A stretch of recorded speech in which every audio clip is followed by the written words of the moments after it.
We now have Tucker Bounds joining us, who's a spokesman for the McCain campaign, and we want to have an opportunity to talk to him a little bit about this. And Tucker, you there?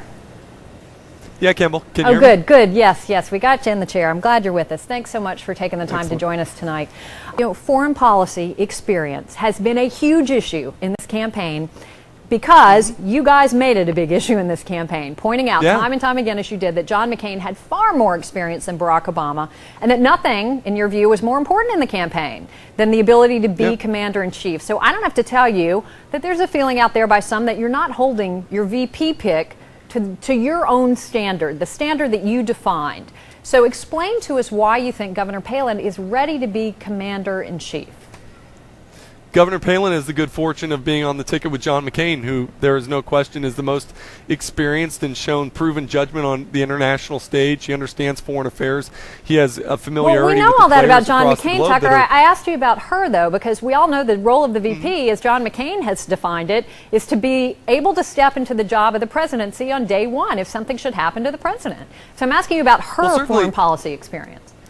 Yeah, Campbell, certainly there are a number of people that are supporting Barack Obama's candidacy and feel like he's experienced enough to take on the Oval Office. Our feeling is that Governor Palin has just as much experience as Barack Obama. Okay, but you set a different standard. That was candidate of our opponent. So does she? Pardon me, Kim? You said it. What I'm saying is that you set a different standard by arguing how important it was with John McCain, and no one's arguing with you that he has much more experience than Barack Obama. So I'm just trying to get someone from the campaign to explain to me what foreign policy experience she has, or what qualifications she has that would allow her to be ready to be commander-in-chief if something should happen to Senator McCain. Well, Campbell, let me be clear. I don't think there should be any problem explaining her experience. She has executive state-level experience. She's been in public office reforming Washington. She's been in executive office longer and more in a more effective sense than Barack Obama's been in the United States Senate. She's been the commander of the National Guard of the Alaska National Guard Tucker, that's been deployed overseas. That's foreign policy experience. All right. Just give me, Tucker, sorry, just if I can interrupt for 1 second. Commander, because I've heard you guys say this a lot. Can you just tell me one decision that she made as commander-in-chief of the Alaska National Guard? Just one.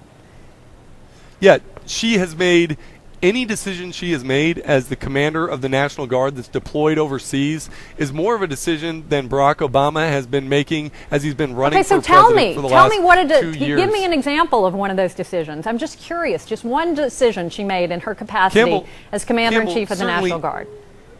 Campbell, certainly you don't mean to belittle every experience, every judgment that she makes as commander of the National Guard. I'm belittling nothing. I just want to know one judgment or one decision. I would love to know what one decision was. I'm not belittling anything, Tucker. I'm really not. I'm curious. As she makes a decision as to how to equip, how to command the National Guard of in Alaska. That is Tucker, more those are the experience and more of a judgment than Barack Obama is making on the campaign trail. That's my only argument. No governor makes decisions about how to equip or deploy the National Guard. That, when they go to Iraq, those decisions, as you well know, are made by the Pentagon. Campbell, on a factual basis, they certainly do. In Alaska, if you have any sort of emergency as things are happening in your state, the National Guard is under the command of the governor. That is more of a command role than Barack Obama has ever had. I would argue that on our ticket, John McCain and Governor Palin, between the two of them, have far more command experience in the military than either of the candidates on the Democratic side. And I do want to argue that this is about the top of the ticket. Ultimately, when people go into the ballot box and decide between Barack Obama and John McCain, they're going to decide between John McCain's record of reforming Washington and Barack Obama's rhetoric on the campaign trail. Doesn't have a lot of experience, certainly has no military experience, no command military experience, which both of our candidates have. That's an important distinction. I think voters will make the right call in November.